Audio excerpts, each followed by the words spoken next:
c'est quoi le combat de Papa Simon Kimbangu? Le combat de Papa Simon Kimbangu, c'est le combat de la libération et de l'émancipation de l'homme noir et de l'homme opprimé sur toute la planète Terre. C'est ça, en fait, grosso modo, le régime. Donc, ce sont des mots justes. Combat. Pourquoi combat de Papa Simon Kimbangu? Parce que la lutte de Papa Simon Kimbangu était pour la libération de l'homme noir, en général. Tout combat de libération commence d'abord, il y a d'abord ce qu'on appelle le trame de fond, hein, ou la matrice de libération. Le trame de fond, c'est le spirituel. Il n'y a pas une libération politique, économique, etc., multidimensionnelle, s'il n'y a pas un combat spirituel. Tout commence par le spirituel. Donc son combat n'était pas pour l'Afrique seulement ou bien pour le Congo, mais encore pour les Kimbanguistes. Parce qu'à ce moment, l'église Kimbangu n'existait pas. Donc le combat de Papa Simon Kimbangu était pour l'homme noir en général, pour toute l'Afrique. Et Papa Simon Kimbangu a lutté pour la libération de l'homme noir. L'église Kimbangu, depuis ce temps-là, commémore ce Nigérien comme étant le jour de la fondation de l'Église. Et en effet, ce jour-là, pour le miracle sensationnel, il avait commencé son travail par la guérison miraculeuse d'une jeune fille qu'on appelait Chantondo, ici même à côté au village qu'on appelle le Mombetu.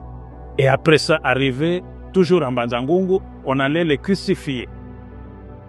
Donc beaucoup de supplices.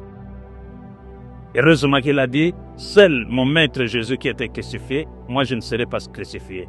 Et la croix s'est écroulée et est tombée sur la jambe de ces blancs et la jambe se fracturait. Arriva à Lutendele, on les place dans un fût hermétiquement fermé.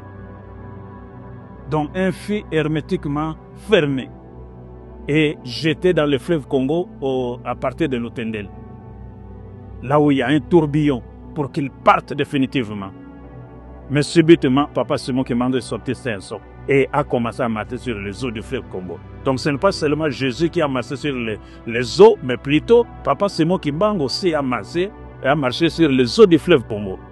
L'histoire aidant et la vérité a éclaté devant la face du monde. Arrivé à Lubumbashi, c'est là où il a fait 30 ans dans une petite cellule.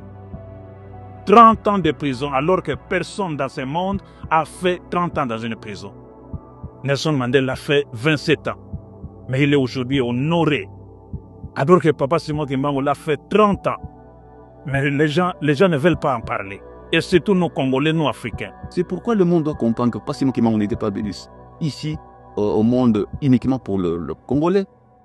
Parce que, vous savez, on se disait que Gomba y a tout le monde de l'église de Noir, voire même l'église de Congo.